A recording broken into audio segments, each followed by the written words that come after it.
Hello friends, आज पढ़ने वाले हम attorney general of India and तो स्टार्ट करते हैं। तो article 76 of India, article 76 of constitution establishes the office of attorney general of India. तो ये कॉन्स्टिट्यूशनल बॉडी है, हमेशा ध्यान रखिए क्या है ये, कॉन्स्टिट्यूशनल बॉडी है। और क्या है, ही और C is the highest law officer of the country. तो he is the highest law officer of the country. और अगर आप शॉर्ट में समझिए तो उनका काम क्या है कि वो पार्लियामेंट में बैठते हैं। पार्लियामेंट में अगर कुछ बातचीत चल रही है, कुछ कॉन्स्टिट्यूशनल चीजें डाउट्स आते हैं, तो अटॉर्नी जनरल उसमें हेल्प करते हैं, है ना। अपार्ट फ्रॉम दैट क्या होता है कि कोई भी केस है गवर्नमेंट का, समझ लीजिए कि जैसे कौन सुना होगा आपने, सेंटर वर्सेस स्टेट कोई केस चल रहा है, तो उसको सेंटर तरफ से कौन अटेंड करता है? अटॉर्नी जनरल अटेंड करते हैं। अपार्ट फ्रॉम दैट और क्या चीजें होती हैं कि समझ लीजिए कि प्रेसिडेंट को कुछ एडवाइस लेना है as per article 143 supreme court से। तो जितने भी लीगल मैटर्स है, कौन इन्वॉल्व होता है उसमें? अटॉर्नी जनरल इन्वॉल्व होते हैं। कौन इन्वॉल्व होता है? Attorney general. And he acts as chief legal adviser to the government of India. Acts as chief legal adviser to the government of. Appointment appointed by president, जो president होते हैं वो appoint करते हैं इसको। बेसिकली जो काउंसिल ऑफ मिनिस्टर होती है उसके एडवाइस पे प्रेसिडेंट इनको अपॉइंट करते हैं। President appoints a person qualified to be जज ऑफ द सुप्रीम कोर्ट। अब जज ऑफ द सुप्रीम कोर्ट की 3 क्राइटेरिया है। कौन कौन से क्राइटेरिया? पहला कि वो सिटीजन ऑफ इंडिया होना चाहिए, सही बात है। सेकेंड, ही हैज बीन जज of high court for 5 years और an advocate of high court for 10 years। वो एक जज होनी चाहिए हाई कोर्ट, किसी भी हाई कोर्ट के जज हो सकते हैं फॉर 5 years, और advocate of high court for 10 years। ठीक है। थर्ड केस क्या होता है? Eminent jurist. एमिनेंट जूरिस्ट मतलब प्रेसिडेंट को लगना चाहिए कि a person is qualified to be appointed as जज ऑफ सुप्रीम कोर्ट। अगर प्रेसिडेंट को लगता है कि इन पर्सन को जो है सुप्रीम कोर्ट जज बनाया जा सकता है, इनकी ऐसी क्वालिफिकेशन है, तो आप उसको एक एमिनेंट जूरिस्ट बोलते हो। ठीक है, क्लियर है। अब टर्म एंड टेन्योर क्या है इनका? तो no fix tenure given in the constitution. होता क्या है कि ये प्लेजर ऑफ प्रेसिडेंट से आते हैं, प्रेसिडेंट जब चाहे इनको हटा सकते हैं, है ना। तो इनका कोई फिक्स टेन्योर नहीं होता है।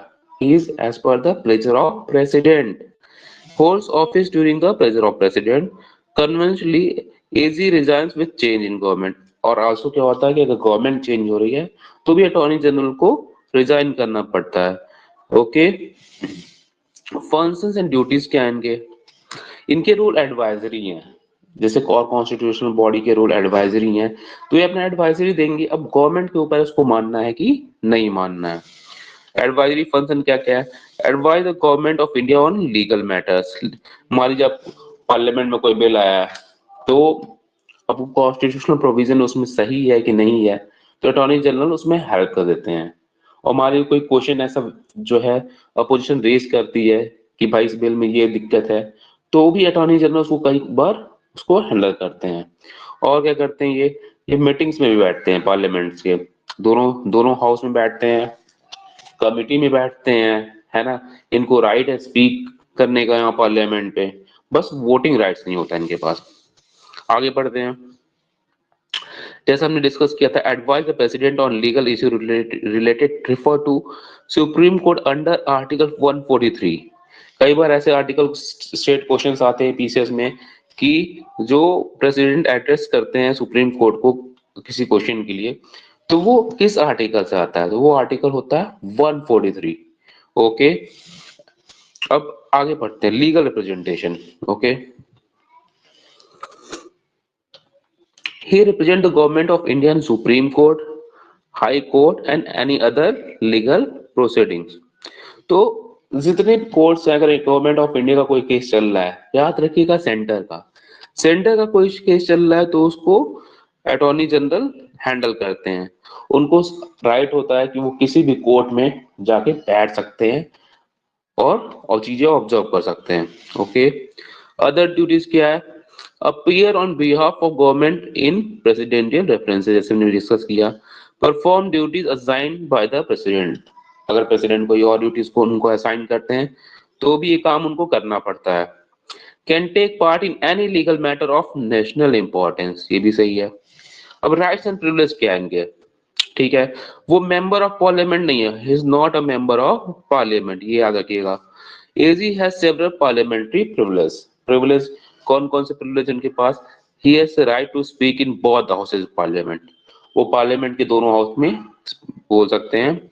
Can participate in parliamentary debates and parliamentary committee, जो भी कमिटी है उसके ये मेंबर हो सकते हैं। ऐसा क्वेश्चन आ सकता है प्रीलिम्स में कि जो है अटॉर्नी जनरल एक कमेटी के मेंबर हो सकते हैं कि नहीं हो सकते हैं, ठीक है।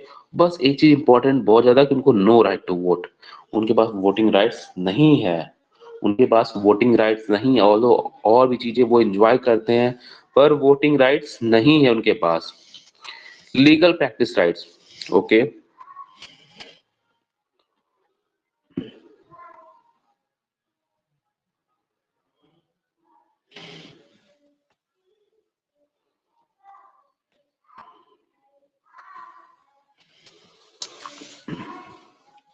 अब देखिए legal practice rights, not bad from private legal practice. ऐसा क्यों है कि प्राइवेट प्रैक्टिस से उनको बैन नहीं किया गया है? होता है क्या है कि वो प्लेजर ऑफ प्रेसिडेंट से हैं, मतलब गवर्नमेंट को जब जब काम रहेगा तब अटॉर्नी जनरल को बुलाएंगे और उनसे काम लेंगे। सो और कभी भी निकाल सकते हैं, तो भाई क्वेश्चन है कि नहीं उनके सिक्योरिटी पे। सो वो अपनी इनकम के लिए अलग से लीगल प्रोसीडिंग कर सकते हैं। पर दिक्कत क्या है, वो गवर्नमेंट ऑफ इंडिया के अगेंस्ट जाके नहीं, ऐसा केस नहीं लेंगे जिसमें वो गवर्नमेंट ऑफ इंडिया के अगेंस्ट हैं, ओके। और क्या निकल सकते हैं, cannot defend cases against government of India।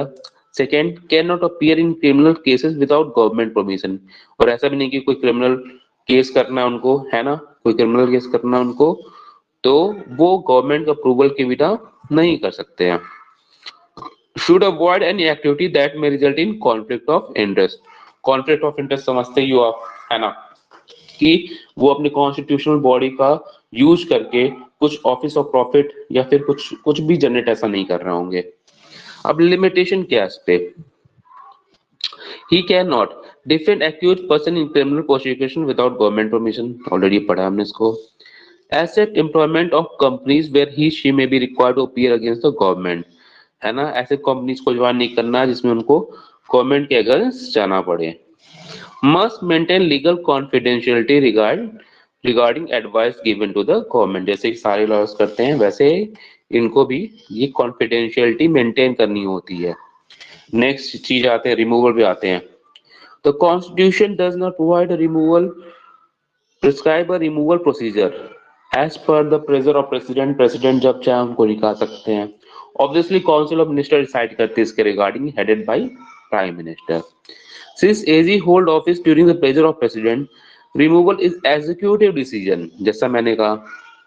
अब सॉलिसिटर जनरल और एडिशनल सॉलिसिटर जनरल क्या होते हैं, तो ये लोग कॉन्स्टिट्यूशनल बॉडी नहीं होते हैं पर ये अटॉर्नी जनरल को हेल्प करते हैं। तो they are not constitutional officers, they are appointed through executive rules not by the president. तो प्रेसिडेंट अपॉइंट नहीं करते इनको, और वो क्या करते हैं, असिस्ट करते हैं अटॉर्नी जनरल को लीगल वर्क में, है ना। जो अटॉर्नी जनरल होता है वो टॉप मोस्ट ऑफिसर होता है उसमें। अब एक कंपैरिजन है AGI versus CAG versus CGI. AGI article 76 से, कैग आर्टिकल 148 से और सीबीआई आर्टिकल 124 से। Chief justice of India, sorry, chief justice of India जो है वो आर्टिकल 124 से। रोल क्या है, गवर्नमेंट के लीगल एडवाइजर है एजीआई। क्या है, ऑडिट करते हैं, ऑडिट अथॉरिटी। और सीजीआई क्या है, head of judiciary, chief justice of India head of judiciary. Tenure क्या है, अटॉर्नी जनरल का कोई फिक्स नहीं है, प्लेजर ऑफ प्रेसिडेंट से है। और कैग का क्या है, 6 ईयर्स 65 ईयर्स। और चीफ जस्टिस ऑफ इंडिया क्या है, 65 ईयर्स। इंडिपेंडेंस जो इनका है, डिपेंडेंस ऑन गवर्नमेंट है, गवर्नमेंट पे पूरी तरह से डिपेंडेंट है। कैग का क्या है, हाईली इंडिपेंडेंट, कैग पे इंटरफेरेंस का चांस कम होता है। और जुडिशरी तो आप जानते ही हो कि एक अलग अलग ही पार्ट है गवर्नमेंट का, तो उसमें इंटरफेरेंस की चांस ही नहीं होता है ना, ठीक है। अब एजी में प्रॉब्लम क्या है कि एजी इंडिपेंडेंट नहीं है। क्यों है? क्योंकि वो सबसे बड़ा दिक्कत क्या है कि प्रेसिडेंट के प्लेजर पे हुआ है। कैसे हैं कि प्रेसिडेंट के प्लेजर पे हैं, प्रेसिडेंट जब चाहे उनको हटा सकते हैं। और क्या है? Advices government conflict of interest possible. तो प्राइवेट ड्यूटी भी कर रहे हैं और गवर्नमेंट को भी एडवाइस कर रहे हैं, तो कहीं ना कहीं तो कॉन्फ्लिक्ट ऑफ इंटरेस्ट जनरेट हो सकता है। Okay. No fix qualification beyond Supreme Court जज क्राइटेरिया, कि कोई फिक्स क्वालिफिकेशन नहीं दिया है इनका, है ना, तो ये एक बड़ी प्रॉब्लम है। Okay. No security of tenure, tenure का भी कोई सिक्योरिटी नहीं इनका। Engage in private practice, government के काम के साथ, और वो प्राइवेट प्रैक्टिस में भी इन्वॉल्व है। ठीक है। अब देखिए इसमें क्या है, उसके उनके पास एडवांटेज क्या है कि उनके पास कॉन्स्टिट्यूशनल स्टेटस है अनलाइक सॉलिसिटर जनरल। और क्या है, और ये मेजर रोल प्ले करते हैं कॉन्स्टिट्यूशनलिटी ऑफ एग्जीक्यूटिव एक्शन, कि जो एग्जीक्यूटिव एक्शन है उसको एक कॉन्स्टिट्यूशन के हिसाब से वो चीजें चल रही है कि नहीं चल रही है, इसमें बहुत बड़ा रोल होता है उनका। ठीक है, आज के लिए इतना ही। आगे नेक्स्ट कॉन्स्टिट्यूशनल बॉडी हम डिस्कस करेंगे। Thank you.